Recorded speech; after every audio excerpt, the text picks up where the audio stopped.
Well, Larry Grant has been a long-time fellow along with Gina for over 15 years. When he's here, he's been very gracious and generous to give a welcome and share really wisdom in whatever way he feels up to that moment. And so I've heard so many different bits of stories, advice, pointed challenges that are delivered with some softness so that they're more easy to receive. So in other words, I've learned a lot, and I'm very grateful to both Larry and Gina for being fellows here, for helping actually bring people from around the world to St. John's in the right way, so that they know where they are and whose land there are on, whose territory they are enjoying the privilege of being at. And so again, thank you, Larry, for being with us over so many years, and this night especially, I'm so thankful that you're here. So, Elder Larry Grant. Thank you, Henry. It's really my pleasure to be here this evening. I'm really happy that I was invited. So it really have to say some nice words like Henry says. CAM to CAET, CAET to swallow Uhui Nama Shui to eat to Nafkunet, Ayslak Gonasquik, to need in the Fumasquiam. It locks us, Uenels, Capelano, Voltimoto. Cos helix toch de finaas net allemaal cos we te saas namu het vermaskam is de wanneer je winners keplano zet something nee te swallow helix dollar na ai tennis kwalawan kon see kwasnala mocht schwali mocht sies cos we te gekep is helix toch Romina tana khonet ona ai tana skwalawan kwasi kwatnala ai tapawasiam nasiya.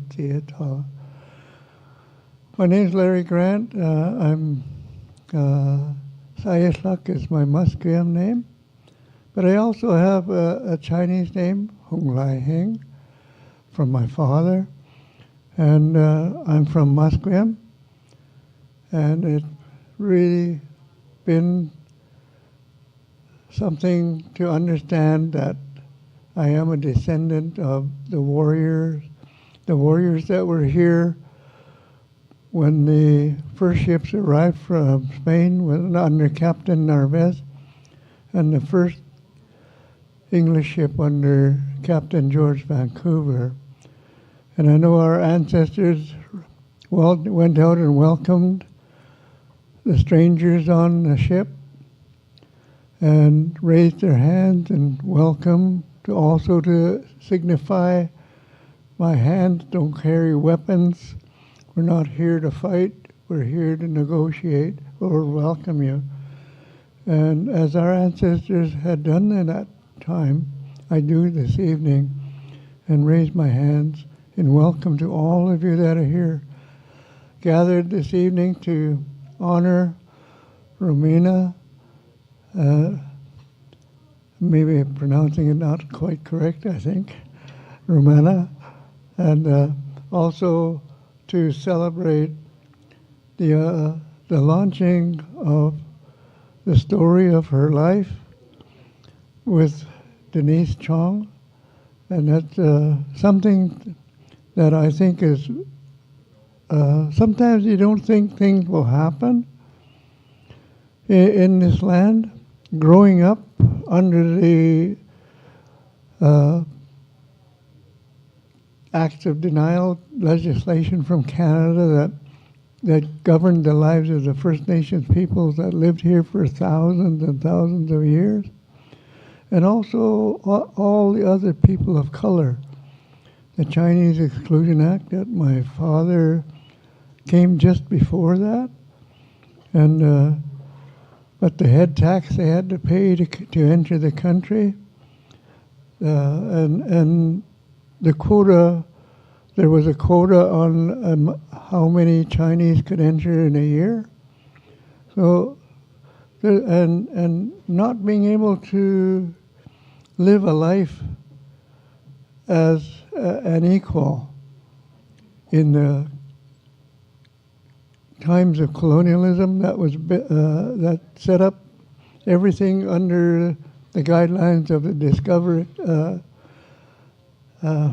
doctrine of discovery, and that one refuses to recognize people of color. So this is really something that we're here gathered,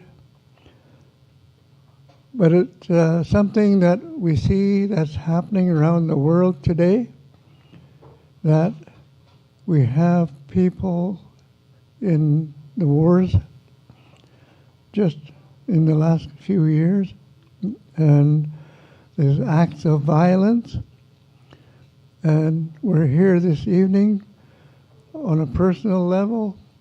The act of violence brings out the best and the worst of human beings. The best, in my memory, because I was here when things began to move for Rumana, that the kindness that was brought forward from the residents of St. John's College that started the work happening to bring her back here to ensure that she was taken the best of care that could be had here in Canada, and that's it's the balance. Not that we need more violence, but that we need more balance in our lives and more respect for each other that is lacking in a lot of our the things we do, even though it's one of the best places in the world to live. It still has a lot of embedded systemic racism that I know that we need to all work together on, because that's something that is not the real way of life, living under subjugation or under racist laws that we grew up with. And that's all the things that we need to be working on here, especially in academia, where we can be the voice of change in high levels, that I know we can be the voice of change on the ground, but it also has to happen with places like our Senate of UBC, our board of directors at UBC, need to be able to step up and react and balance all of the acts of denial that are contrary to the United Nations Declaration of Human Rights, not to forget United Nations Declaration of Rights of Indigenous Peoples. So until those policies are changed up in the board of directors that govern this university, we are still living under oppressive laws here. And that's something that needs to be changed. And hopefully many of the people, the residents of St. John's College, will move forward and be the voice of change.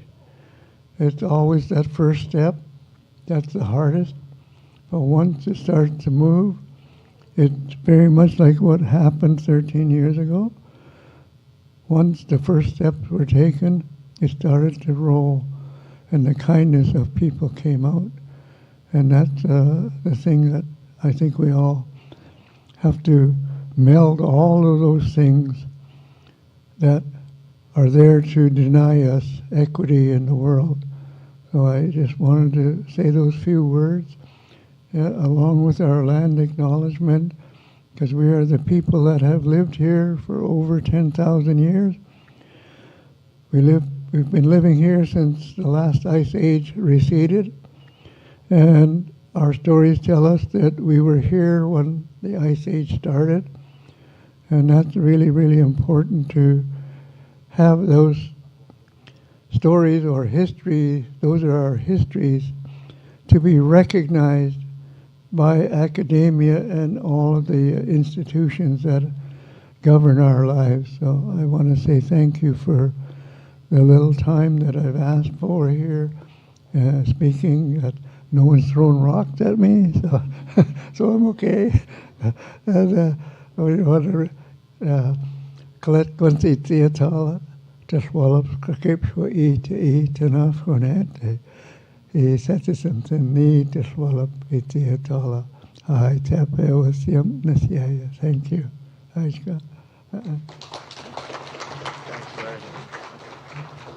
you. Thank you, Dr. Larry Grant, because we had a wonderful occasion to actually celebrate his being granted an honorary degree from our colleagues up the hill, Simon Fraser University, several months ago. And I want to thank Larry for those words, some of which may be for you, some of you, the first time you've thought of what it means to be here. For others, it's a reminder. And I would also like to actually give a little token of thanks to actually Larry, Gina, as well as Dr. Leona Sparrow.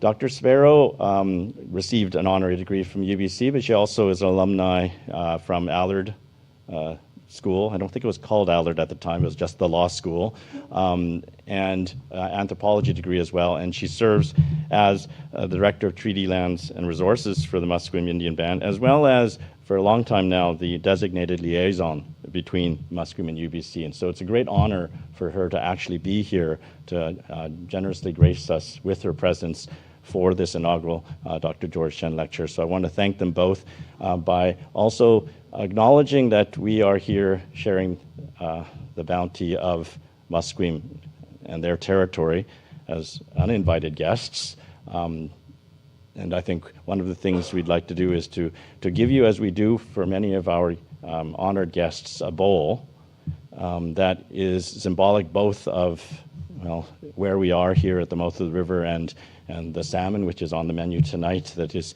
here, that Musqueam, the people of Musqueam have helped take care of since the Ice Age. And so we give the bowl also as a way of saying you're always welcome to return. That in China, it'd be an iron rice bowl, so you can't break it. These ones are ceramic. Please don't drop it. It will break. But the idea of the iron rice bowl is that you always, are welcome to share a meal here. That you're also always welcome to come back. As with Larry, you're always welcome to come here and tell us if we're on the wrong path or what the right path is. And just on a personal note, I've always appreciated over the years Leona's generosity in putting up with me in meetings and after meetings in gentle ways, telling me something that afterwards I figured, I think she was telling me I should rethink something. And so those are the ways that I think, again, many of us unfortunately have a lot to learn and unlearn still here at UBC, where we are on Musqueam territory. So I'll hand deliver this. Okay, so this.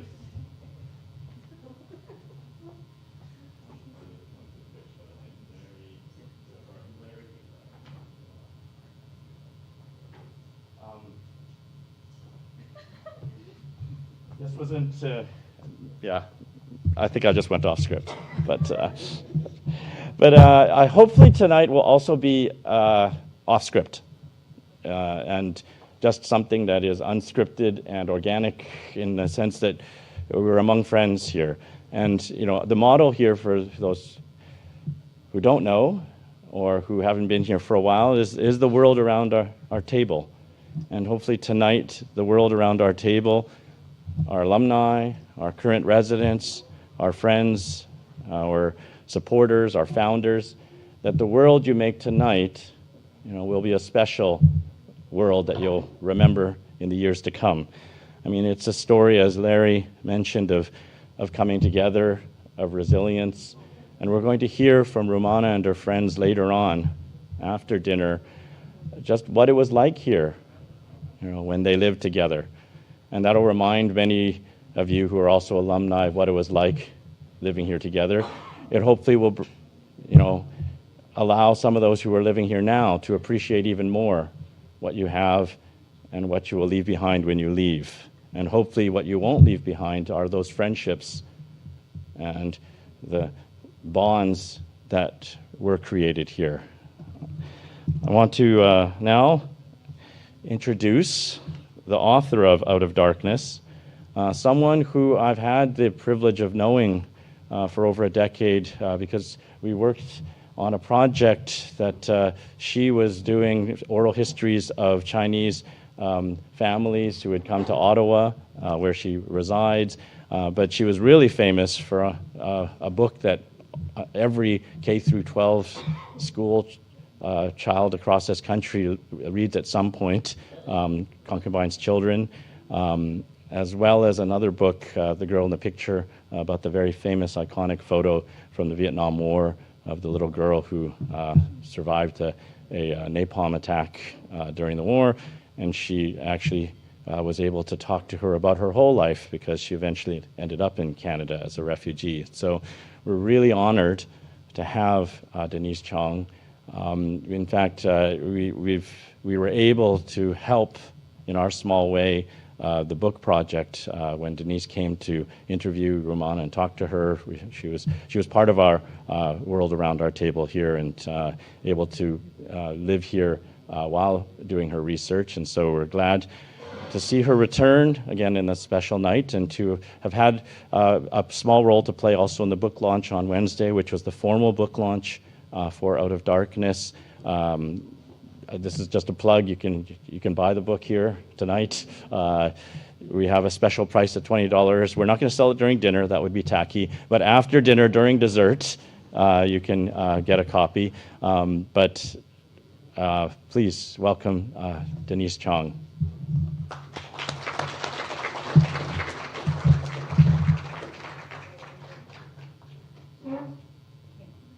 Take your time.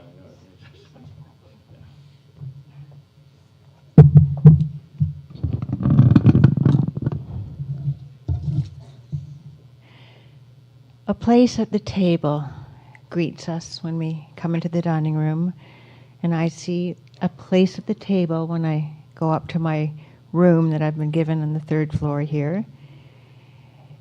The sentiment behind that is everybody has room at the table and there's always room to be made, is akin to what a writer does. A writer gets to know the intimate stranger because they too have a place at the table, and a writer, just like you've done here in St. John's, a writer can transcend all boundaries: country, culture, cuisine, gender. So it's a great privilege for a writer to think of that, a place at a table, which also has meaning for me. A story always has a beginning, middle, and an end.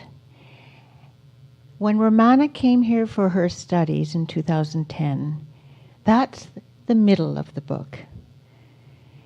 She came in 2010 to do her second master's with the idea that a second master's would help her career at Dhaka University, where she was a professor of international relations.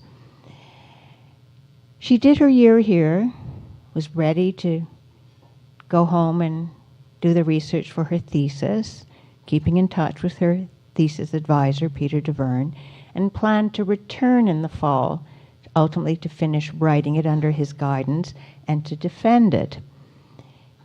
So she had her goodbyes at the beginning of May.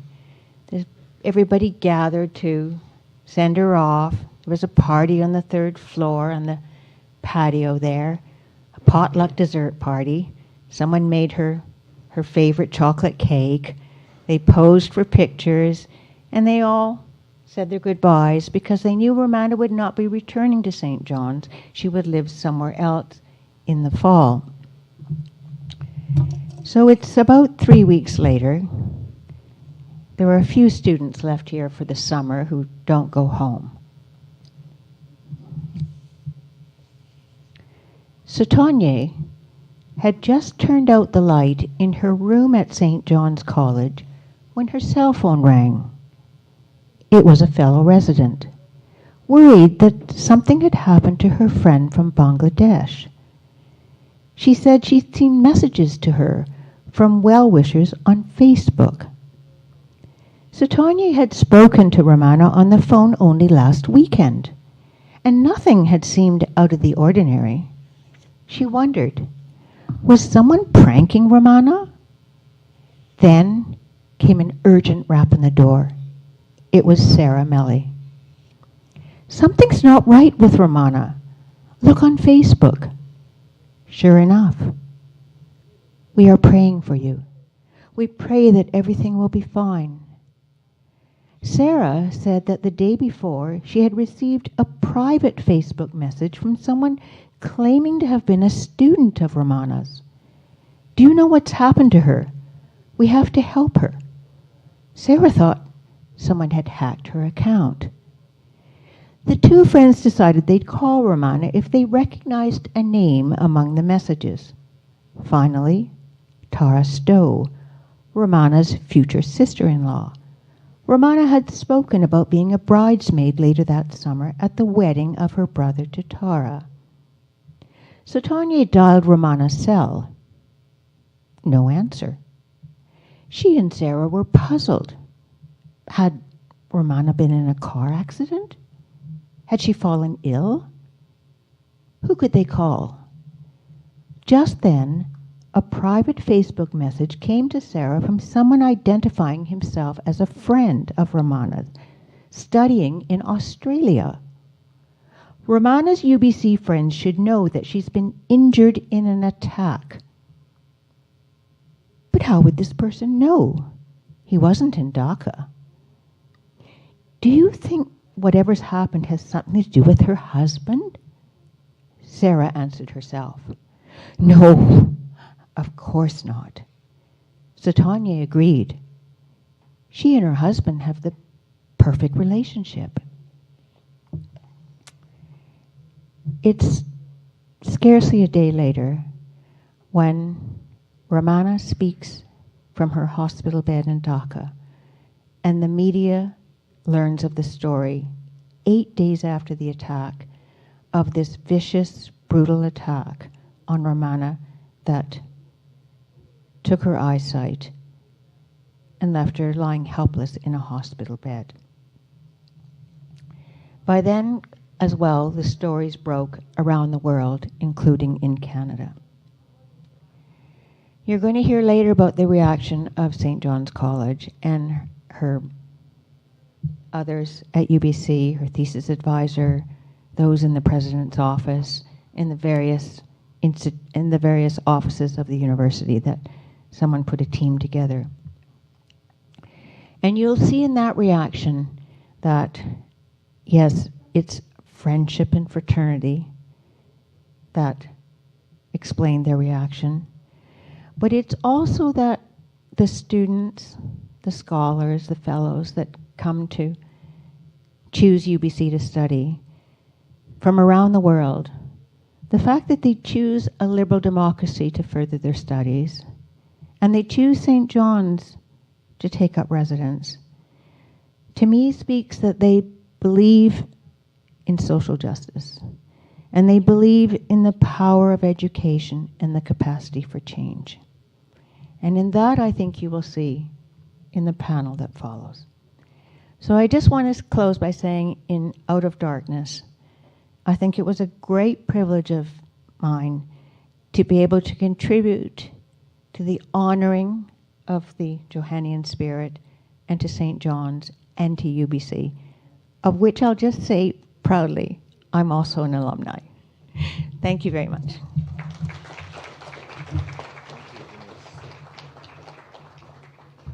Thank you, Denise. Yeah, I forgot to mention that the UBC theme runs through many of the speakers tonight. In fact, I think all the speakers that Denise did her undergraduate degree here.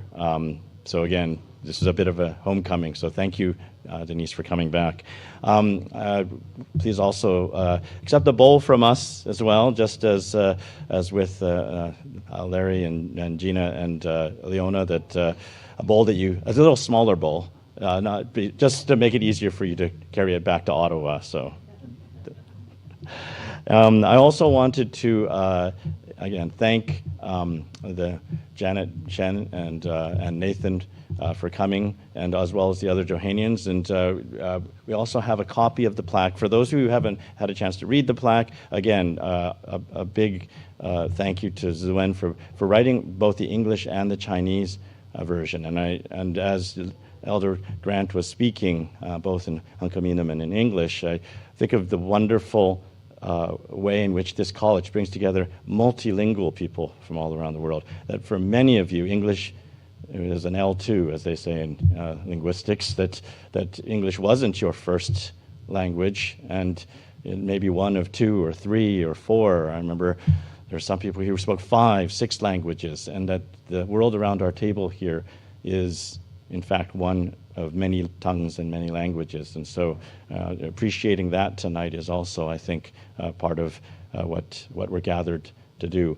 I don't want to delay dinner too long. We're going to have the panel after we have a chance to, again, break bread, share rice, eat salmon, all those things. But one last thing as a note to what Denise brought up.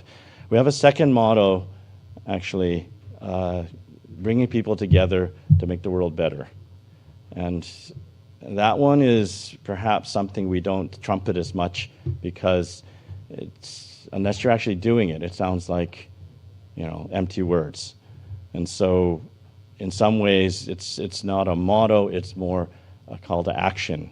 And so tonight, we're going to be talking about one moment that's a very important moment in our history as a college, as a community, where there was a call to action and people responded.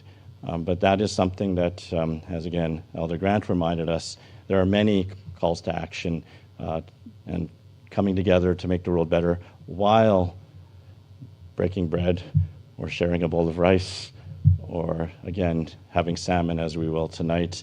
It is why we come together, and it is something that we inherited from the Johanians who helped found us, as they helped each other through civil war and strife and losing everything and starting over. The resilience that they showed is something they've passed on to us as our inheritance. And so you'll see tonight our versions of that. So again, thank you so much for coming from afar, those who are going to join us up in the panel. But we're going to eat first now, so I'm going to ask the kitchen staff. Thanks again, Clarence. Chef Clarence has been our chef for 20 years, and he makes the world around our table possible. So someone's going to take the first 4 tables up. I think those 2 tables on that side and these 2 tables on this side to have the meal together. One last thing. Okay, thank you. See, Jenny is the one who actually organized tonight. So thanks to Jenny and Rehane for everything that works tonight. Be grateful to them. Anything that screws up, it's probably me. So thanks, Jenny. So afterwards, dessert and coffee will be in that room. Anything else I'm supposed to say? Yes, okay, and I'm going to bring some gifts. Thank you. So enjoy your dinner. Thank you again.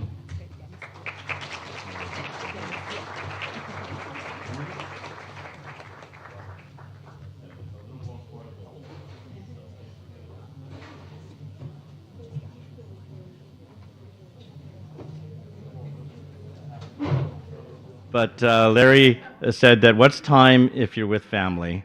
So, and that is the that is, well, our feeling tonight. So thank you, Larry, for giving me my excuse for not putting things on time. But we're gathered up here with Rumana Monzur and a set of people who, you know, meant a lot to her, and obviously she meant a lot to them. And so, as Denise was describing,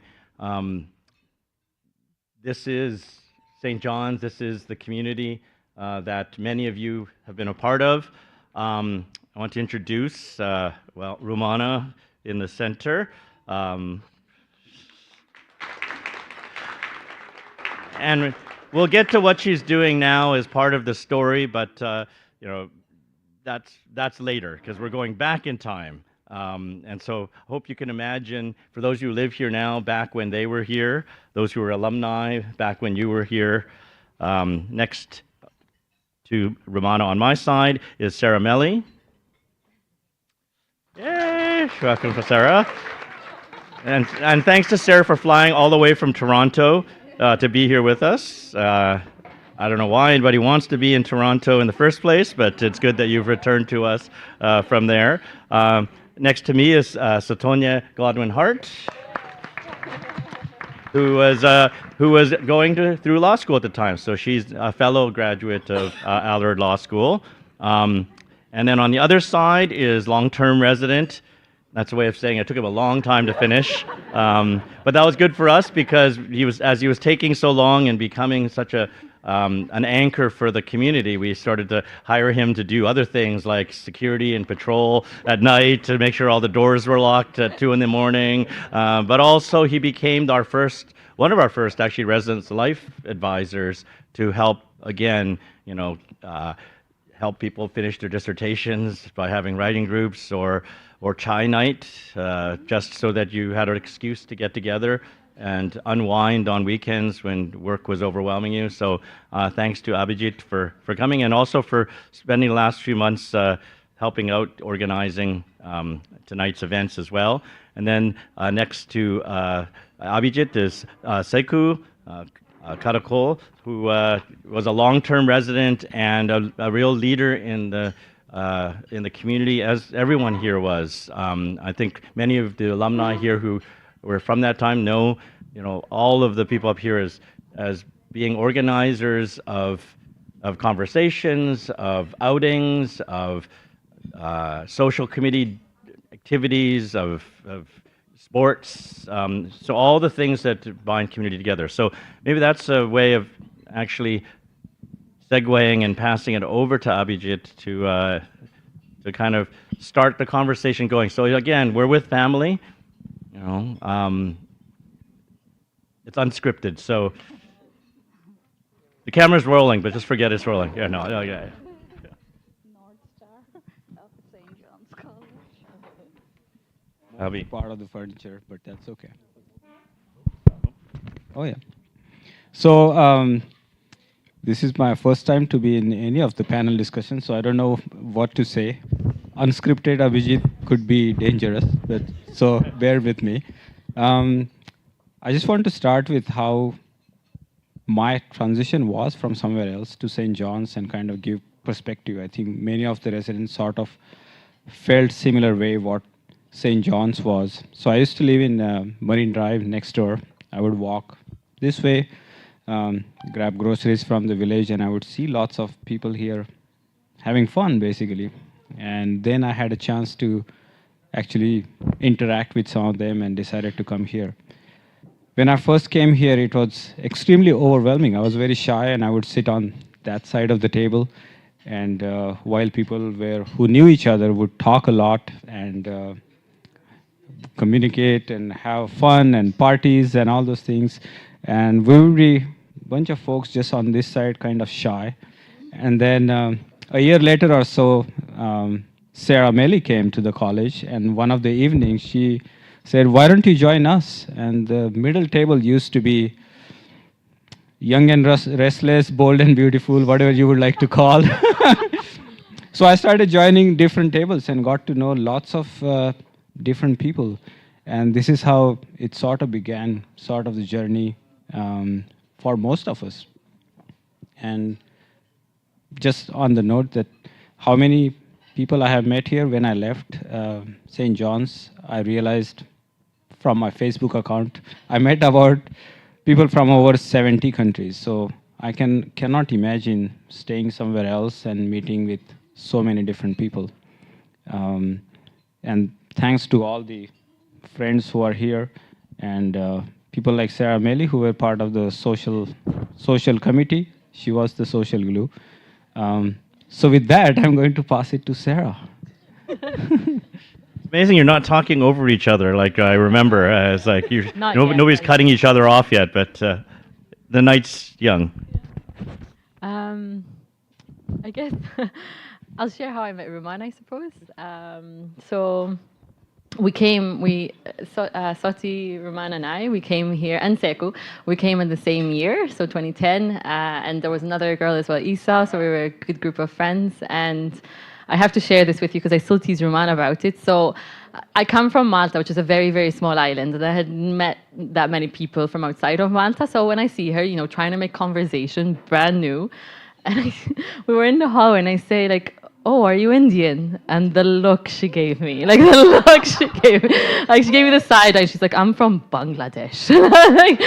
And I'll never forget that. So obviously now I don't assume anything, but yeah, so that's how we began. And then we went on to share many good experiences together, and we shared a lot of customs. So for example, for Christmas, she and other friends as well came to mass with me, for example.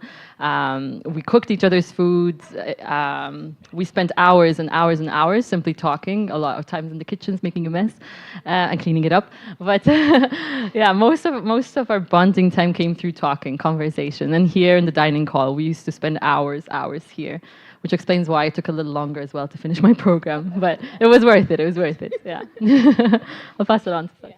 All right, so I had a different experience from Sarah and Romana. I, like Abby, used to live on Marine Drive, and then I moved to St. John's, I think, in October of 2010. And when I moved in, they all had their cliques the way it was, because I moved in late. And I met Seku the first day I moved in. I actually was bringing my things from Marine, coming to St. John's, and I saw Seku at a courtyard, and he ran and helped me open up the door, and we got chatted, and I thought he was from Ghana. And I'm like, are you from Ghana? And he's like, no, I'm from Colombia. I'm like, oh, Afro-Colombian. I'm Nigerian, so anyway. But so when I got here and I found out there was a meal plan and you had to come in here and have dinner and breakfast, I really didn't like that. Because I moved in late, so I got in here and everyone was like, oh, where are you from? What's your name? What are you studying? Law. What's your thesis about? I'm like, I don't know what my thesis is about. I just started like a month ago. I really don't know anything about my thesis. So I got tired of having that conversation where you had to explain where you're from, what you're writing your thesis about, when you didn't even know what we're going to write about. But we had a friend who is not here, Isa, and I remember one of those nights I'd come for dinner, and I sat there, and Isa had come to say, hey, where are you from, Nigeria? What department are you at? Law? What are you studying? What's your thesis? I'm like, I don't know what my thesis is about. And I honestly got angry having to tell people about my thesis. But Isa had gotten my number, and I decided I was never going to come back for breakfast or dinner here. I was just going to come in here, pick up my food, go back to my room. I didn't want to have conversation with people. But Isa came to my room one day and said, hey, you want to go for dinner? And I thought, okay. And she literally dragged me out of my room to come for dinner. And Isa was friends with Romana, but I had seen Romana, I believe, outside at the courtyard. So there was this girl who used to wear this funny-looking Aladdin pants. And for the life of me, I don't know why she wore those, but she would sit outside there making a phone call, and I would come out to call my family. And, you see somebody over and over again, and then you eventually begin to smile at each other because I see you there. And then one of those days, Isa introduced us, and I said, oh, that's the girl who wears that funny-looking Aladdin pants. And I did tell her, oh, you're from India. And I had the same, no, I'm from Bangladesh. I'm like, okay, sorry, you're not from India. But yeah, it's the thing I remember most about St. John's is having those, what started as forced dinners and forced breakfasts, and then you meet people, and then you start having conversations, and Tim is laughing, and James, but you start meeting people, and then you find your own community, and it became fun, and then we'll cook together at the upstairs kitchen with Abby making us chai tea, yeah, it was really fun times. Well, I came here as an international student as well from Colombia, a tropical country, so we are all very close to each other in school the way we do there. But when I came here, I didn't came directly to St. John's. I was living off campus, at least for like a year and a half, during year and a half of my PhD program. Was difficult, it was tough. No, the emotional component of that, of being alone of that. St. John's was that change. When I came here, that makes a difference because I start to feel that sort of community and family environment here, and that was even very important for me to be able to complete my PhD program. And Rumana, I met her because we arrived in the same year during the social committee activities, the welcoming, all that I remember very well when I met her. That she told me that she was doing master in political science, that she has a daughter back in Bangladesh. As opposed to my colleagues here, my friends, I really listened to her when she said that she was from Bangladesh. And then after that we became a little bit more closer because I was quite close to Sotonia, and then Sotonia was close to Rumana, and then through that bridge we started to have a better relationship. Mm-hmm. Thanks for sharing. I think it's so interesting how all of you talk about the flags, number one. And I just want to point out that the Bangladeshi flag, for those, is up there. It's the green one with the red circle. And it took us a while to get it up there. As for those who don't know, if there's a flag up around us in this dining hall, it means that someone who lived here, we ask that leave a flag. And it doesn't have to be a country that's a UN country. It could be, there's pride flags, so whatever represents you. And so, again, we're very proud that we have finally the Bangladesh flag up there. But I think one of the things that Sekou talking about, I think I was always talking about, you're privileged here because there's others who are in the basement suites in East Van, who are, making their own dinner for themselves, or those in Marine Drive who have to walk past here and look into the windows and see people, eating together.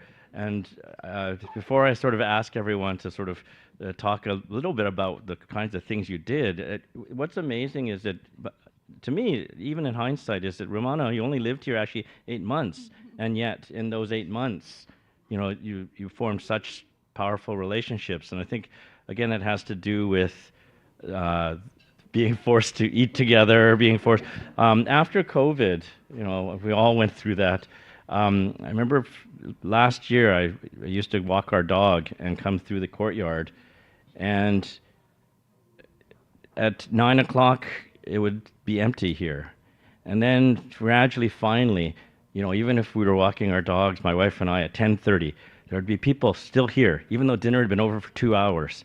And that's when I knew, it was back, that sense of community had returned, because it was not just about the eating, it was about talking, and then, they're asking you to bring your dishes back, and you're still talking, and it's 10:30, and someone's coming to try to turn out the lights, and the cleaning staff is kind of waiting for you to get out, and that is that sense of community. So, so I want to ask all of you, sort of, what did you do during those eight months? What was it like for you as residents? It's that, actually. I mean, I think there was the formal dinners, which was an excuse to dress up. So St. John's had this formal dinners that they would put up, and in grad school you show up for breakfast in your pajamas because, hey, you lived there and you're coming for breakfast, and then you're coming for class for your dinner, so you're really not dressed up. And then so St. John's would throw this formal dinners, and we all would dress up and gather together. And after the dinners, we all retreat to the social lounge, and then we have conversations there. And I think it was all of those, like the structured events, like the dinners, but more so there's going over there after dinner, having conversations. Stefan is here. We have people who play the piano, and someone is going to randomly go on the piano and play the piano, and people start singing. There was all of those things that helped build this community of people that you get to know people. So I think Abby put it very well that you see people every day, 5 days a week. You have breakfast with them, you have dinner with them. Eventually, you begin to build a bond. Even though it was just 8 months for Romana, you get to know them because you're spending this lots of time with them in this very enclosed space. So you create that bond, right, that you would normally not have if you lived outside of a place like St. John's, right? Yeah, I think it was for me at least. Some of my happiest memories were here. I was truly happy here, and it's because of the people.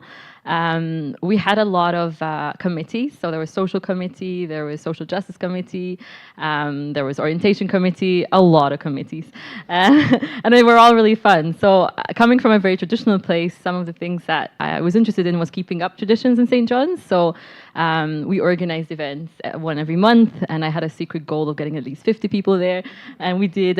And it was through those events and through inviting people by word of mouth and spending time together. Really, I don't think we didn't do anything that was out of the ordinary. We were all very poor grad students, so it was just spending time together, and I think being curious about one another. I think, but the bonding did happen. Personally, I think with what I thought was a beautiful moment when I realized that no matter where we're from, no matter what language we speak, what religions we practice, what we were studying, the experience of being an immigrant or being away from home was pretty much the same. Like, we missed the same things. We found weird things about Canada equally weird between all of us. We struggled with the same things. We kind of try to navigate in the same way, and I think just being there for each other, and even saying that this is odd or this is difficult or I miss this or I miss that, or what do you do during this day, etc. I think was the bonding element. So I think the curiosity and finding beauty in that was the experience here, I think.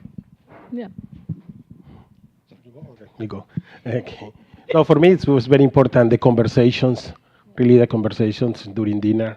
Very all kind of conversations, very interesting conversation, very interesting people that you could find here. So also the movie nights also bring great memories to me. The organizing all those movie nights, discussing the topics. James was on the remember for the movie nights. I'm a movie lover, and there's some movies that some people brought here from here that I still remember those ones. Another thing, that the food. Most of my friends in engineering, yeah, at least 80% of them, they all have stomach issues because the way they eat, right? Singles, they eat anything. Just a pizza, frozen pizza from the day before or 2 days before. I don't have any problem. And that is due to St. John's, yeah? Due to St. John's College, the food, everything. And the environment, in general, the environment, the hikings, yes, all these social complement lives for all of us. So, yeah, I think that was very real, and I really appreciate that of what St. John's is doing for the USC students, the people here. Great. Touching on what Sekou just talked about, I think for me it was also important to see that how the space was full of freedom in many ways, especially freedom of speech, because grad school or research kind of encourages you to have a really compelling argument or a really strong argument, and in that process, actually grad students become more argumentative. And one of the things we really enjoyed here is talk about anything under the roof, and have that sense of respect for each other, either during dinner time or even on Facebook. And many of those things or issues came up. Whenever there is an issue, we would fight all the time, argue all the time. And I think for me, Henry talked about people staying here past 10:30. For me, the indicator was when people start arguing, okay, the community is alive. And it was kind of understood that it's not important whether or not we will disagree, but as Henry says, how we disagree, and that's really important. That's one thing I learned, that you will be disagreeing all the time, but it's important how we show that disagreement. Thanks. I think I remember saying things like that. It's like you got to have breakfast together tomorrow, so try not to get it so bad, your argument, that you can't see each other at breakfast or have to avoid them in the room. I mean, this is a place that's always been able to have difficult conversations about difficult topics, and yet, agree to disagree. I mean, it's a segue to, in some sense, those really difficult times, because I appreciate how much what you've shared is about how you came to trust each other, care for each other, and this is obviously difficult memory, but walk us through, those of you. I mean, Rumana was in Bangladesh at the time, but walk us through what those days were like, and what what you did when you heard the news. Okay, I think so. When Romana left, she had left a phone number, I believe, with our friend Isa, who isn't here, of a contact for her family members. And we had spoken to her a couple of times while she was in Bangladesh, so I know she would call and we would just chat and talk. And then I believe it was the Saturday before the event, she had called, and we were in the second floor kitchen upstairs. And so I spoke to her. I looked, Issa was somewhere, I don't know where you were, but I handed over the phone to Mohsen and Amber, and our friend Mohsen is in Toronto now.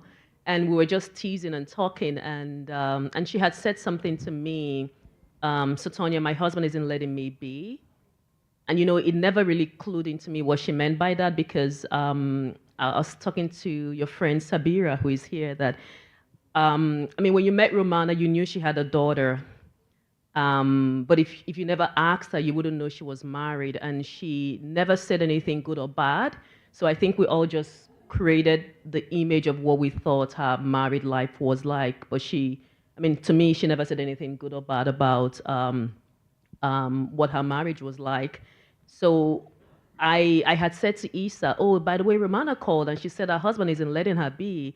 And I was like, do you know what that means? And Isa was like, no. And I'm like, oh, maybe she wants to have another baby. And her husband says, so my mind just says she wants to have another baby. That's what I thought.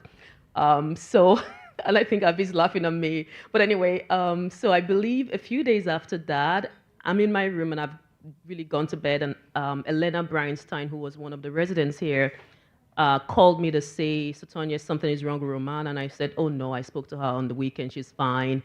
And then Sarah calls me and says the same thing. And I'm saying, Sarah, I just spoke to Elena. Nothing happened to Romana.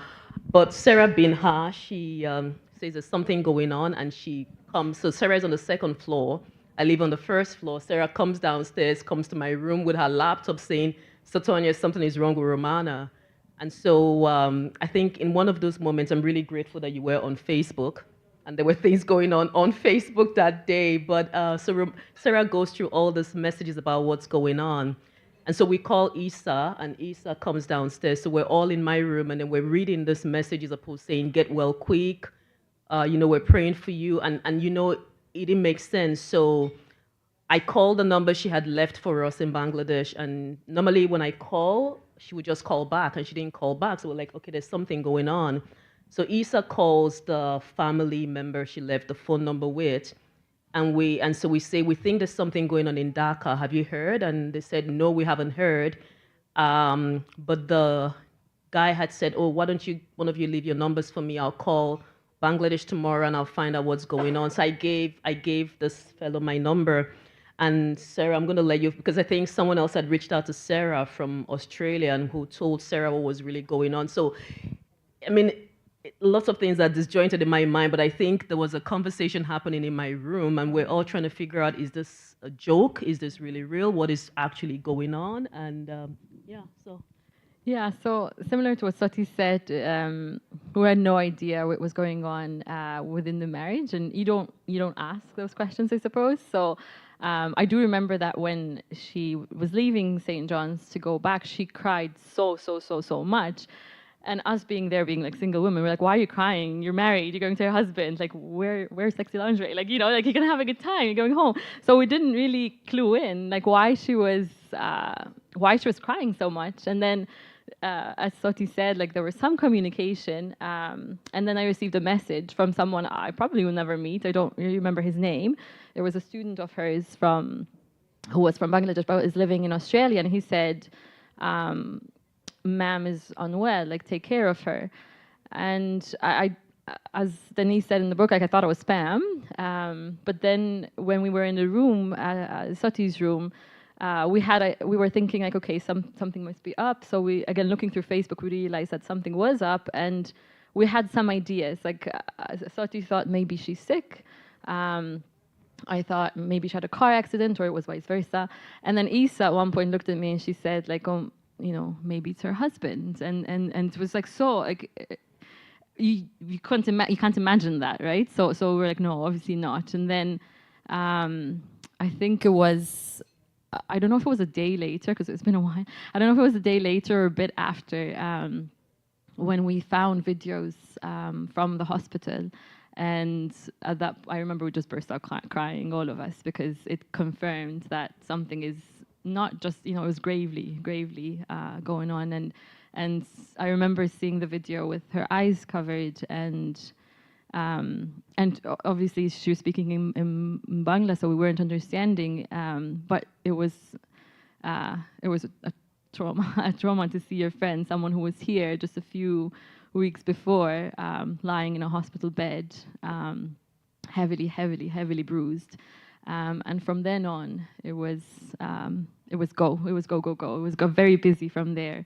I don't know if you want to add anything before I can continue. so I think I remember when, after you got the video from this person who sent it to you from Australia, we still really weren't. I mean, we kind of knew that now. We were thinking it's likely her ex-husband who did this, but we didn't know. Yeah. And then I think it was the following day that Rumana's dad had called me and said that he had told me he just said she was in an accident and that he wanted me to go talk to her supervisor. Now, I knew Rumana was in political science, and I didn't even know where that was. I was in the faculty of law. I was like, where is political science? So Sarah was in arts. So like, Sarah, okay, where do we find this place? So we go to Buchanan Towers, I believe it is, and we asked for Rumana's supervisor in political science. And so they told me about Professor Peter Devane, and they gave me his email. So I get back to St. John's, and I send him an email saying, this is me, I'm Rumana's friend. Her dad has a message for you. I'd like to see you. And so he emails me back and invites us to come to the Liu Institute. So with Lisa, I can't remember her last name now, but Rumana's graduate advisor. And so we go in and we see Professor Devane and we tell him this is what Rumana's dad has said. And so he asks us, I remember, so what do you guys think happened? And we're like, we think it's her husband. And we're like, but her dad said it's an accident. So I'm not sure what it is really, because we weren't really, I mean, the stories were coming really disjointed and we really didn't know what it is, but we didn't believe it was an accident. We didn't think that maybe she suddenly just fell and then something happened to her eyes. We knew that something had happened at that time. Yeah. And once we confirmed that this was what it was, we split roles. Yeah. We essentially sent a message to all of our friends at St. John's. And I believe that night we had a meeting right here at the dining hall. And it's funny because the St. John's email turned into a Rumana email. Literally, there was all these emails going on in St. John's. We had a meeting right here. Yeah. And we're like, okay, what are we going to do? And things just unfolded really speedily, right? Like like I think Abby said something that if you ask us today to, go back and repeat all of that, there's just no way we would do that. Mm-hmm. Things were happening so fast, and you also have to remember this was a friend. This is someone we knew. It wasn't like some random person we heard about in the news. Suddenly, someone you knew, you just hear that they've been attacked and they can't see. And I remember today I actually had to go through the email that Rumana's dad had sent to me, and he had said, he had never met me, but he said, dear daughter Sotonia, we're going to India. He mentioned a place in India. She's going to see an eye doctor. We hope she's going to be okay.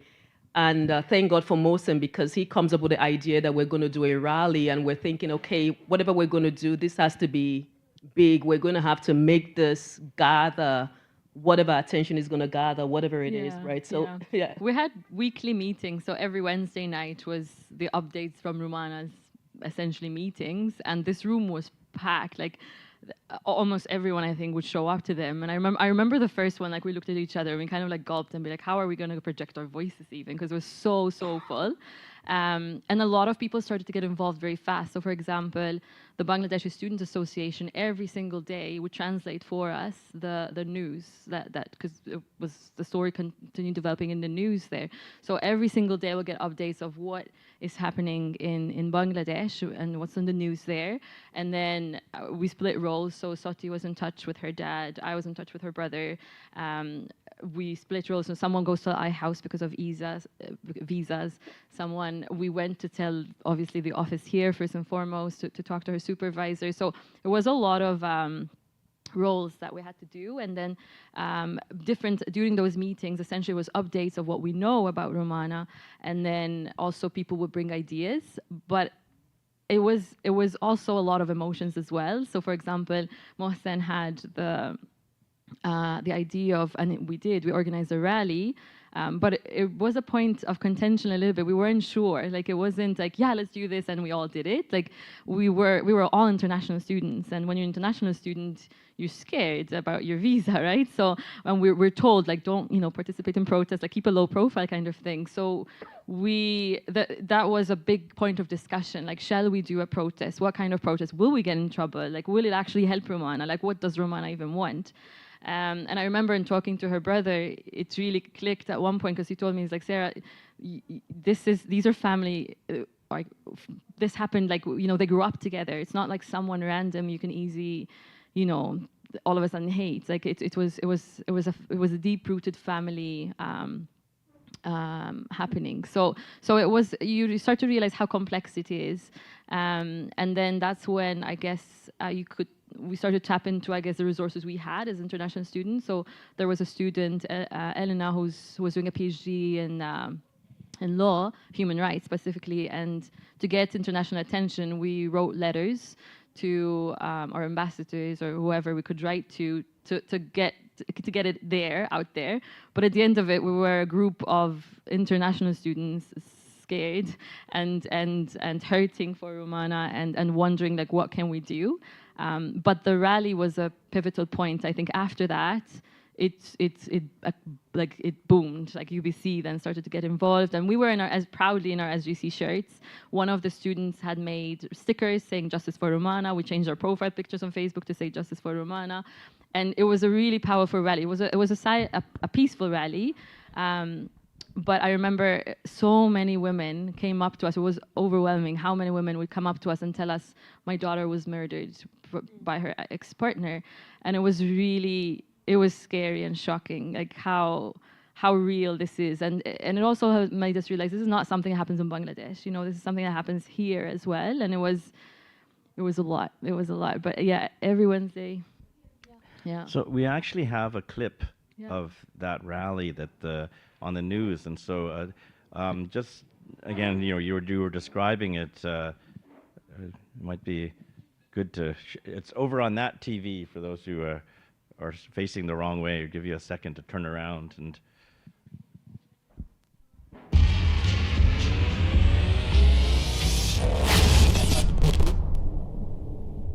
This is the college where Rumana Monzur lived and worked on her master's thesis until April of this year. Nearly 200 people gathered outside the Vancouver Art Gallery on Sunday afternoon to show their support for Rumana Monzur, the UBC master's student who was brutally attacked while visiting her family in Bangladesh on June 5th. It was absolutely heartbreaking to hear her voice in the way it was, because it's not the Rumana I know. And also to be so far away. The attack has come as a complete shock to everyone, especially Rumana's closest friend. Last time I spoke to her, she was literally crying and telling me over and over again, Sotoya, I'm scared, I'm scared, I'm scared. And I think that she has the inner strength to keep going. Rumana's eyes were gouged out and a piece of her nose was bitten off during the attack. But she said to me, Sotoya, I've lost my vision.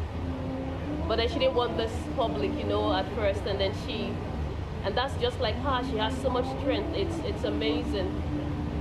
But I think that was before she went to India, and then she met the doctors in India, and then knowing that, hearing the doctors tell you that you most likely will never see again for the rest of your life, she was very scared. She was very scared, and I really can't imagine what it's like for her. I can't. I was horrified. It's a grotesque and heinous crime. Rumana's professors say they will do everything possible to ensure she is able to continue her studies. We can provide support for her to complete this by reading off passages, by providing her with some assistance, and by allowing her to do more of her work verbally. The rally was also a show of support for victims of domestic abuse. From here, we have to like spread her cry and say that she wants justice, and so do the other women. It is Rumana's case that has brought activists together. And I think it's essential to illuminate that the grassroots organizations in Bangladesh are working powerfully and successfully. And our role here in Canada is to lend support. Organizers say they were pleased with the turnout here at the Vancouver Art Gallery. They hope people continue showing their support on Facebook and by donating money through UBC. For the UBC, I'm Fabrizio Stendardo in Vancouver.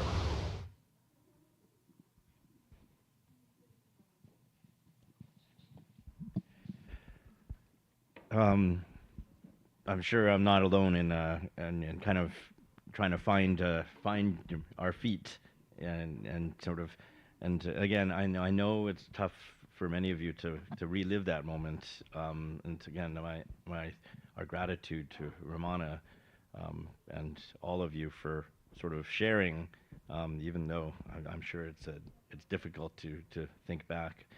But I think one of the things that I think Denise captures in the book so powerfully, but also why we wanted to get you together here tonight is not to remember that just for the sake of remembering it, but to kind of also talk about, that moment onwards, which was in some sense the kind of inspiration that really has also kept many of us going. And again, that I would give so much of not credit, but I would say that that's because of Rumana's own resilience and strength.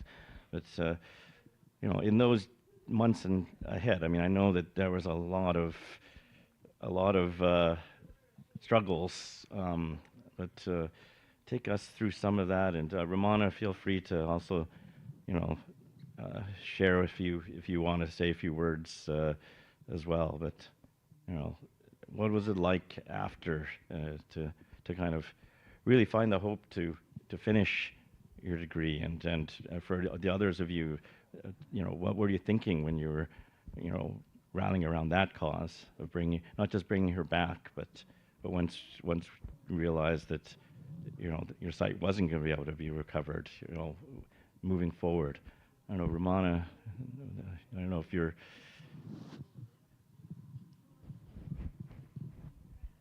So I guess I want to first say thanks to everyone for joining us. It feels like a formal kind of tribute, but I want to say first that I have my boat up there. So if you see boats up there, so I want to emphasize that I have my boat up there. So, but that doesn't make me a dinosaur. That just means that I lived here for 8 months. So that's how we got together. And the first day, I lived 2 lives in one lifetime. I guess when I arrived at St. John's College, that was my sighted life. And those 8 months were the last days of my sighted life. And the moments we cherished and found each other, that was the greatest time of my life, where I rediscovered myself. I got my self-esteem back, that yes, I'm capable of doing things. I'm not useless. I can raise my daughter myself. That gave me the strength to go back and ask for a divorce. that's when it happened. I don't know if anyone noticed, but no one saw me with a ring. But everyone kind of thought that I was married, which I was, but in paper, I guess. I threw my engagement ring to his face when I came here. But those are stories that I left behind. And one of the things after I came here, as I was saying, that when I hit the pothole on my journey and going through the darkest period of my time, I hear like my family and my students there, my professors who became colleagues back in University of Dhaka, they told me that your friends are holding a rally. They want you back. They sent me, they recorded audio messages for me. Sent me audio messages. I was lying on the bed where I was having trouble even standing up because of sudden sight loss. Their messages, hearing their voices just made me think, I haven't changed. Yes, I can't see, but I can still touch, smell. I know them by their footsteps. That gave me strength. That gave me strength because at that time I was treated like I was not able to do anything. And I was a mother of a 5-year-old who was looking up to me. I felt from those messages, BK, Nicole, Sarah, Abhijit, Seku Satoye, all of them, Isa, they just told me how much they miss me, how much they remember my smile. And I was asking myself, will I be able to smile like that again? But those moments gave me the strength. That made me realize I haven't changed. I'm the same person. I need to do something about it. I can't be treated like this. So when Peter called me, and we were in India, we went for medical treatment. Peter asked me, Rumana, do you want to come back? And my first answer was yes. I do. Because that's where I rediscovered myself. I came back, but this time as a blind person. I couldn't see the faces of my beautiful friends. I couldn't see beautiful Vancouver. But I could feel the energy. I could felt the energy. So Toy and Sarah went with me to the hospital. Each step was a struggle.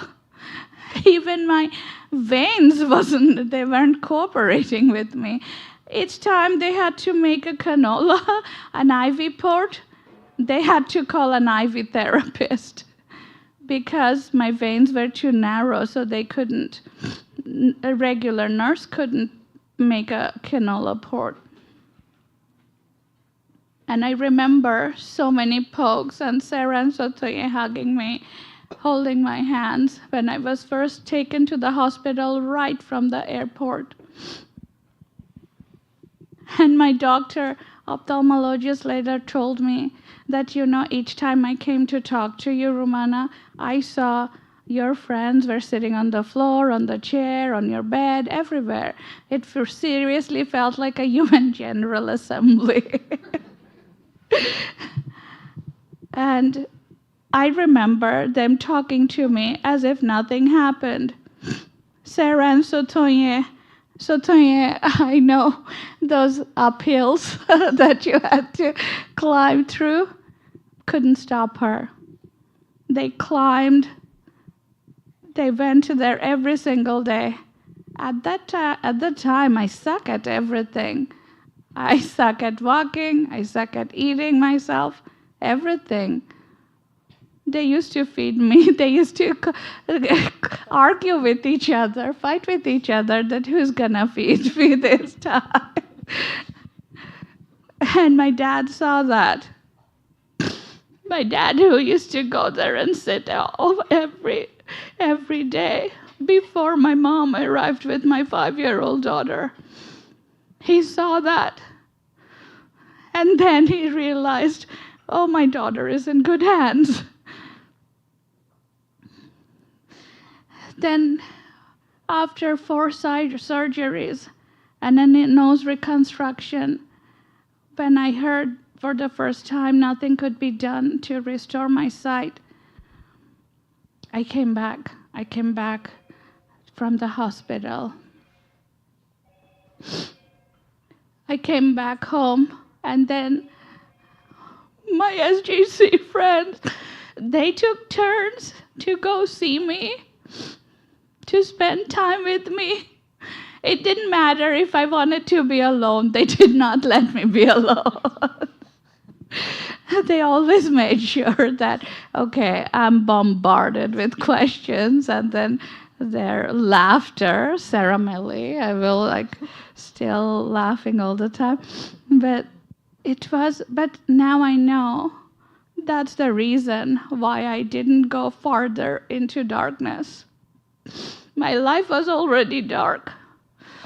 I wasn't able to see anything, but I could still hear them, listen to them, feel a part of the conversation, of the discussion. That made me alive. That kept me going. Sarah, when it came to finishing my program, Sarah Sotaya pushed their program back so that I could finish my thesis. So Toya helped me write my thesis, complete my thesis. And Sarah stayed over to finish my PowerPoint presentation when I was doing my master's defense. And my one requirement was I wanted my slides to be pretty. She's like, don't worry, Rumana, we will make those pretty. Then came the defense date. And just before the dinner, Peter was telling me that when I actually defended, he forgot that I'm blind and ended up asking me all those difficult questions. So I take it as a compliment. And I remember Abhijit telling me how he couldn't find a chair, so he had to sit on the window, on the window ledge, because it was jam-packed. So after that, of course, me being me, I always had to choose the difficult path. Decided to change my career and apply to law school. Who does that? It's in just one year.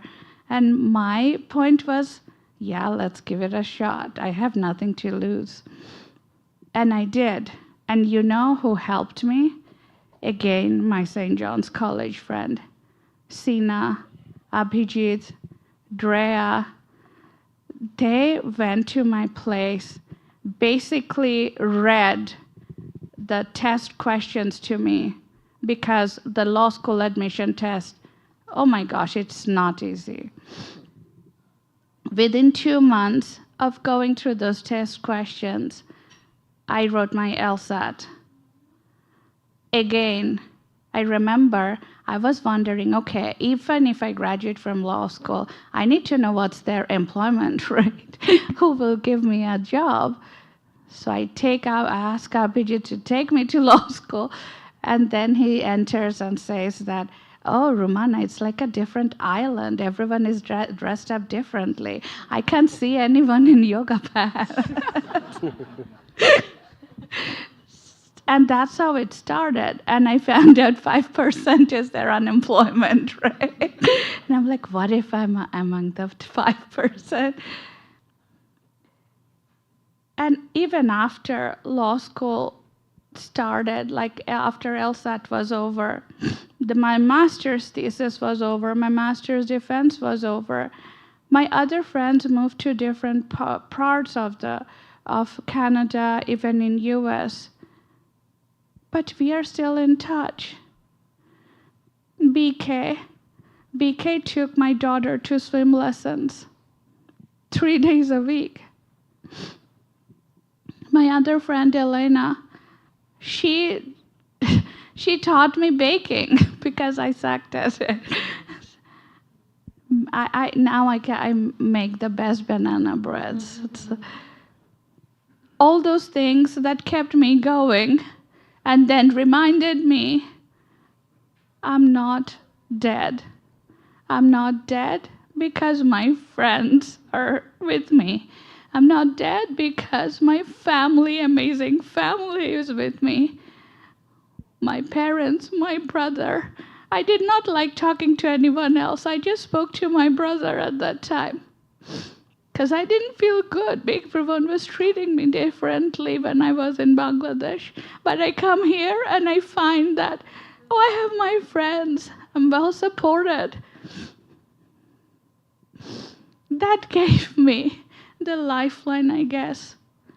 And, I told myself that happiness and sorrow, they're just chemicals playing with your brain, and decided to be the chemist. That also taught me we actually go to 2 different schools in life. The school we go to as children, first comes the lesson, and then comes the test.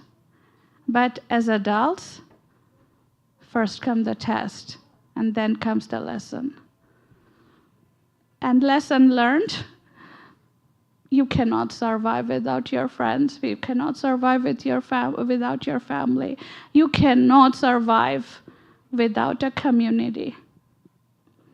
And previously, when we were in the social lounge, I was listening to the Johannian spirit of fraternity, togetherness, and how we want to change the world. And if in 8 months I have created these bondings with these people from different parts of the world who I didn't know, and then they stood up for me in the darkest time of my life, it gave me courage and strength.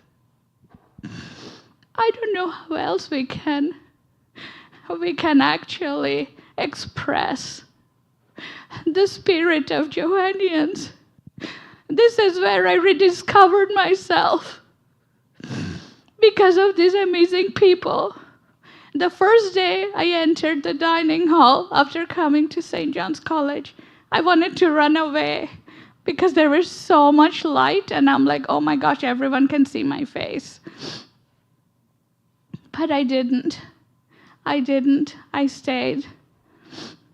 Everyone kept asking me, where do you come from? I'm like, Bangladesh. I'm like, what? Bangladesh? Again, what? I think some people actually ask me 3 or 4 times because I'm the first resident from Bangladesh. And Henry, you mentioned the flag. I actually have a funny story about the flag. So our first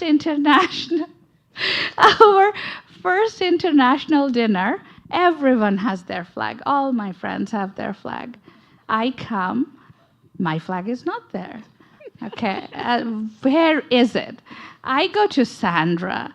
I'm like barge into the office. Sandra, where is my flag? And she is like, oh, we've ordered it. It's coming. It's still not here. I'm like, so of course the Indians, bratty Indians, like they're like, oh, come to take photos with us. You are one of us. And I'm like, really? And then comes the Pakistanis, right? Like, oh, you're one of us. And I'm like, seriously? So I had to reclaim my identity all over again. That's when my Japanese friends come to rescue. They basically, the small white with the red circle, they painted Atsushi and Kunio. They painted the outer part, the white part, green, so that I could pose with my flag. So.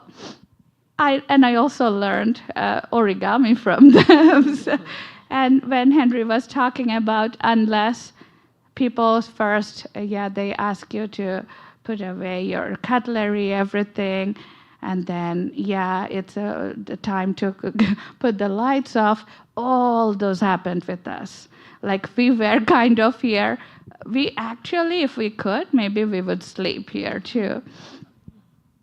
We bonded in the study room. We bonded in the common kitchen. Abhijit's chai party, he still brags about it. And then the courtyard where we had snow fights. My first snow was here. And we had so much fun.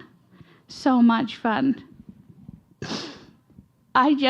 When I think about it, that's when, as I said, rediscovered myself. When I lost hope, St. John's College and here my friends gave me hope. They kept me going. They taught me how to believe in myself. They taught me how not to lose myself. Not only that, they supported my family. They supported my 5-year-old daughter. I think all of the people who are present here can't believe that my daughter is 18 now, because they saw her when she was 5, couldn't speak the language, just was dragging a tiger around in the house, creating booby traps for myself, totally forgetting that her mom can't see anymore. And when you ask her, she's like, oh, my mom can see. She sees with her hands and feet now. So those things kept me going. And for the current residents, I really want to convey a message. Enjoy it to the fullest. Create the friendships that you will never have a chance to create ever in your life. These are lifetime friendships that you can brag about for the rest of your life. Even if you don't have any direct communication with them, they will know what you want. They knew, my friends here knew what I wanted. I wanted to come here, come back here. They did that. They were international students, didn't care. They did what was right. And that's how it should be as grad students, as university students. We should not do what we are supposed to do. We should do what we have to do as human beings. Never forget that. And your community is precious. Your friends are precious. And you have to cherish it while you are living here. Cherish each and every moment of it. I know SJC from its smell now, from its energy. I used to live, my room number is 2111. It's the same address of St. John's College.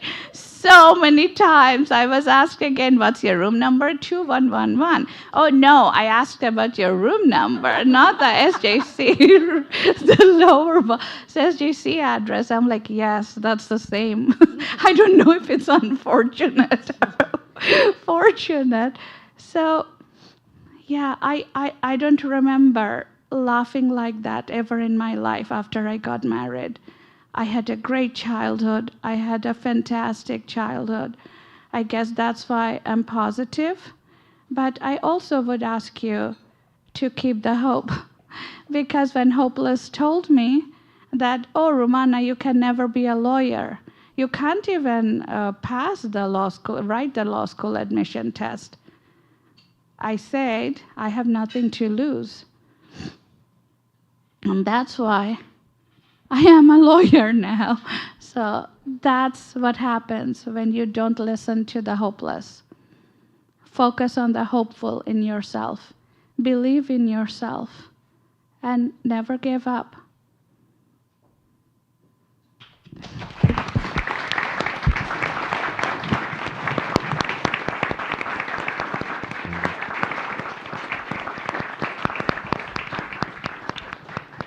Thank you, Rumana.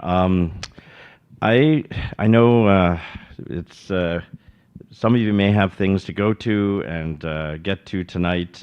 So I want to thank Rumana for sharing, for inspiring us, for reminding us again who we are. I've been principal here for 15 plus years, and even I think sometimes when when people don't bring their dishes back from their room, anyone out there who's brought cutlery to their room and hasn't brought it back, these little things start to pile up, and you forget sometimes the privilege it is.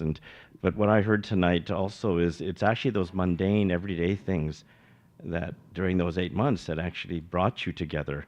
It's not actually the big things. It's those daily little things, eating together, sharing, helping each other, that prepare you for the big challenges. And so thank all of you for again the courage of sharing your feelings and those memories. I know again it's not an easy thing to do, even though it's been over a decade plus, but thank you again on behalf of all of us. And I want to also actually, I see Anusha, and it's like she's too large, too tall, because I remember her as the 5-year-old, 6-year-old. But I wanted to give her a chance to come up and speak. And just as she's making her way up, for everyone to also welcome her as a new UBC student in the fall. So I'll probably be hearing all about UBC from her mother constantly over the last years. So she's gonna be, and so Rumana's gonna be a UBC mom as well. So Anusha.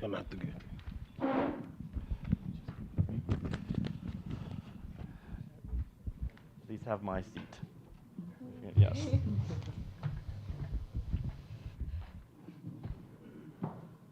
Hard to walk in these heels. Sorry. So, as you know, my name is Anusha, Rumana's daughter, and I just wanted to say, many of your journeys at St. John's started in your graduate years, but mine started at 5, when Sotonia and Sina forced me to sing Aladdin's A Whole New World at the coffee house in front of 100 strangers when I didn't even know English properly.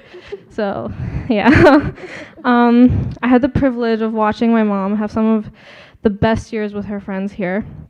And though everyone was in such a new place, there was a sense of community that emerged from it. And the book that we are here to discuss is in many ways shaped by the events that have taken place because of everyone seated and more. I was too young to comprehend the magnitude of their love and the immense effect it had on my mom and pulling her out of darkness. And I just hope that in my coming years at UBC, I get to experience a similar friendship, something that I can carry for the rest of my life, and something that is as warm as the community that my mom has experienced here today. And I just wanted to thank everyone here for coming and for supporting my mom, because I know that she's been through a lot. So yeah, thank you.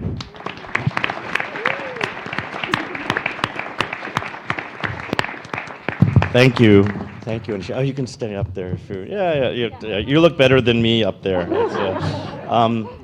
So I want to again thank everyone for coming tonight. I don't know if anybody has any last words before we close. I just want to give everyone a chance. Remember, it's unscripted, so if you've got anything else to get off your chest.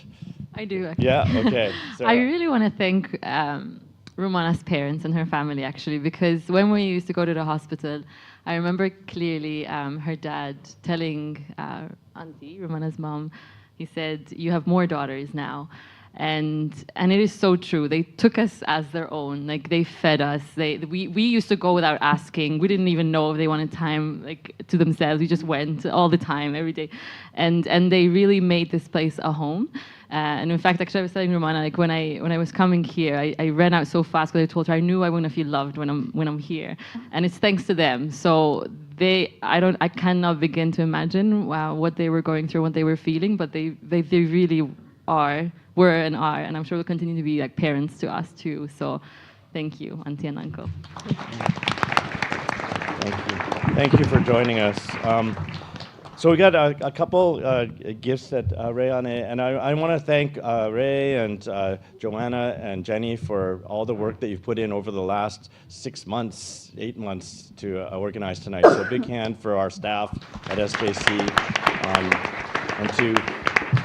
and to Abby and others who also helped with the organizing committee. And I know that we've run late, so and the kitchen staff has. Henry, can I say something? Yeah. Oh, please. I like to really thank Joanna and Jenny for the orchids. Jenny kind of got it out of me that which flower I like, and then she really went for orchids. So. That was a trick question, I'm assuming, but then she really got it out of me. And the amount of love and that came from Joanna, Jenny, and everyone, Alice, and then Stacy, and of course you, Henry, and the warmth that you showed for the book launch, and then I just felt I'm adopted by St. John's College. So it's my home, and I'm glad and I'm so happy to see that such warm people exist at home who makes me feel that it's still home. So I wanted to especially thank them, and of course Clarence, who remembered I love salmon, so and we had it in our menu today. So that's kind of, and of course Abhijit and Sekyu and Sarah and Sotoya for coming. And I bugged Abhijit so much in this past few months, but he was never irritated. But at least he didn't show that he was irritated.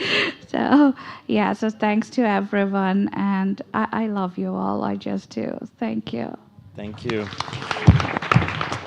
Thank you, Rumana. And talking about changing careers, Abhijit started as an engineer here, realized probably somewhere along the way he didn't want to be an engineer, and so now works actually over beside us at Marine Drive, that place that he was in. So he decided to go try to change Marine Drive to be a place that was livable, and that if you were living there, you weren't walking past envying it here. So we're glad to be here on this, working together now with Abhijit. So thank you, Abhijit, for all you've done for St. John's, the residents, as well as you continue to do at student housing.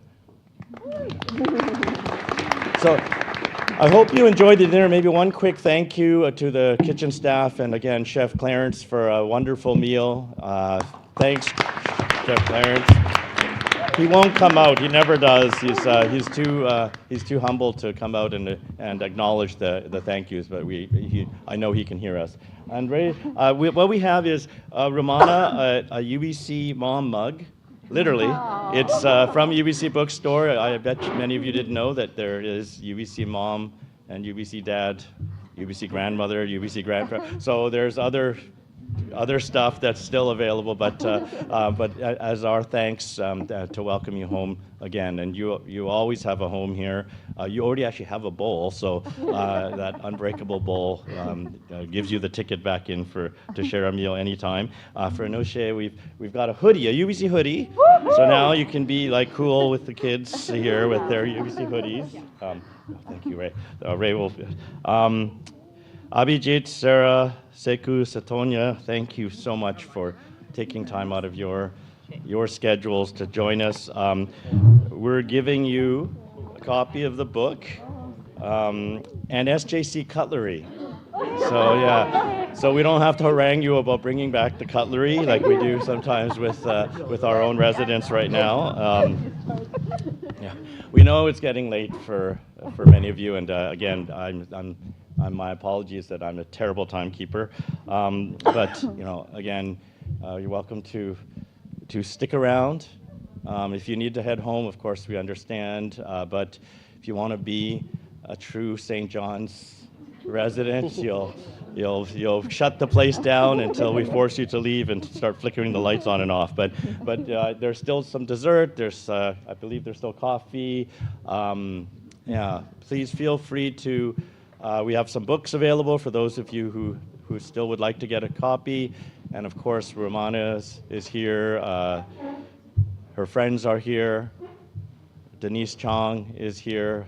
Hopefully, Denise is staying in the college, so hopefully, again, she will be able to make it back. But do, enjoy, again, our home away from home for over 2,000 students now.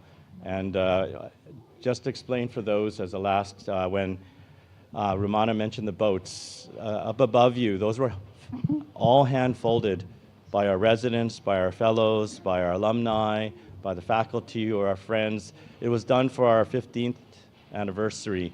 And so there are 1,200 boats up there. Many of them have messages written by the people who folded them. We asked them just to write down what brought you here, what were your dreams and aspirations and goals that brought you. If you take a quick look, you can see that some of them are crashed. Right? And so sometimes people will kind of say, hey, why don't you go up there and fix those? One is I'm scared of heights and I don't want to go up there to fix them. I spent a week being very scared, helping put those up in the first place. But the real reason is because life is full of crashes. Life is full of boats capsizing. And as I think Rumana said so beautifully, those tests, we think, I think you put it so well, Rumana, that we think education is, giving you lessons, teaching you, starting to force feed you things you should know, and then testing you to see how much spaghetti stuck against the wall, how much you listened, how much you want to replicate the things that I thought were important as a teacher telling you. But life, and I think life and education and learning in the way that I believe that all of us who have experienced St. John's is, it's about the test. You will be tested. We have been tested, and it's about the lessons you take from that, how you help each other, how you keep someone's hope up, your own hope up, draw them out of darkness towards whatever light you can find. And so I hope all of you have had a meaningful experience tonight, breaking bread, eating rice, sharing salmon, and that you'll leave here with a little bit of St. John's spirit with you. And we thank you for coming and sharing this night with us. It's an honor and a privilege to have spent this night with you. And feel free to keep talking, conversing, learning. But we'll see you at the next event, hopefully. So thank you again. Thank you again to Rumana and all of Rumana's friends for coming together tonight.